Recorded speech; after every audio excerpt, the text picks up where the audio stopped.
Assalamualaikum Mbak, ini barang dari PBF Saperindo. Baik Pak, silahkan duduk sebentar, saya cek barangnya.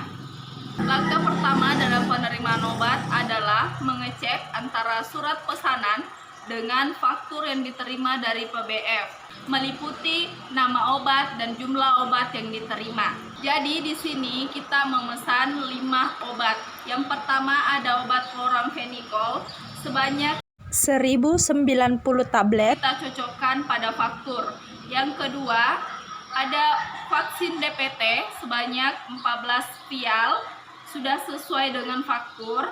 Yang ketiga ada alprazolam tablet sebanyak 440 tablet, sudah sesuai dengan faktur. Yang keempat obat diazepam sebanyak 410 tablet, sudah sesuai dengan faktur. Dan yang terakhir ada obat amoxicillin sirup sebanyak 10 botol dan sesuai dengan faktur. Kemudian langkah kedua adalah memeriksa kesesuaian antara faktur obat dengan kondisi fisik yang diterima. Yang pertama obat amoxicillin sirup. Kita harus memeriksa kondisi barang apakah masih tersegel dan memiliki label dalam kondisi yang baik. Selain itu, kita juga harus memperhatikan obat diazepam, kekuatan dan bentuk sediaannya, apakah sudah sesuai dengan yang kita pesan. Selain itu, kita harus memeriksa tanggal expired date dari obat, di mana untuk obat minimal memiliki expired date 1 tahun setelah diterima. Selain itu, kita harus memperhatikan nomor batch dan nomor registrasi dari obat.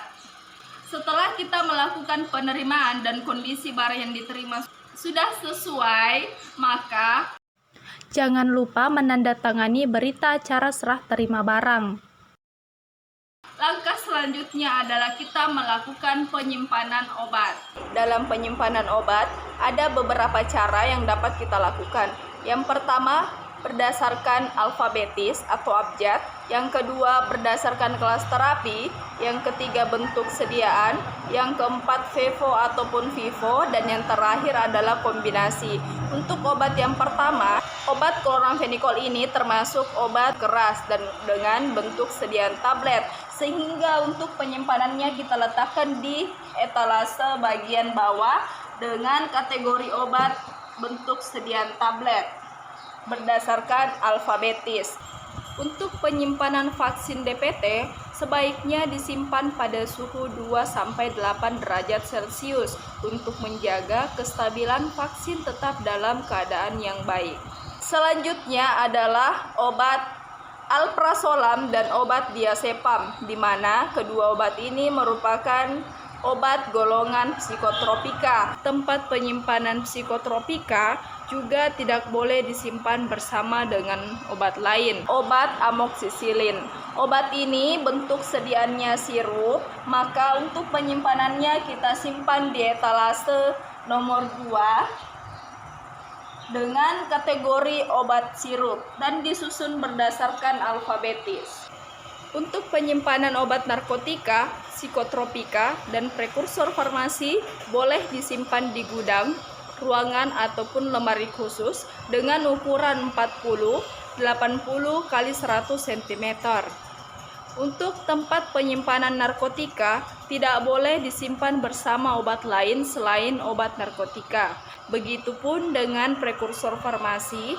Sedangkan untuk penyimpanan obat high alert disimpan di area yang terpisah dan diberi penandaan yang jelas. Misalnya, area penyimpanan diberi penandaan selotip warna merah serta diberikan stiker high alert. Untuk penyimpanan obat-obat lasa, yang pertama tidak boleh diletakkan secara berdampingan untuk menghindari terjadinya pengambilan yang salah. Yang kedua adalah diberikan stiker lasa sebagai penandaannya. Dan yang ketiga adalah menuliskan nama obat dengan tallman lettering. Kemudian untuk penyimpanan B3, maka penyimpanannya harus terpisah dari obat-obat lainnya. Setelah melakukan penyimpanan obat, jangan lupa untuk mengisi kartu stok setiap obat yang telah tersedia pada masing-masing tempat penyimpanan obat.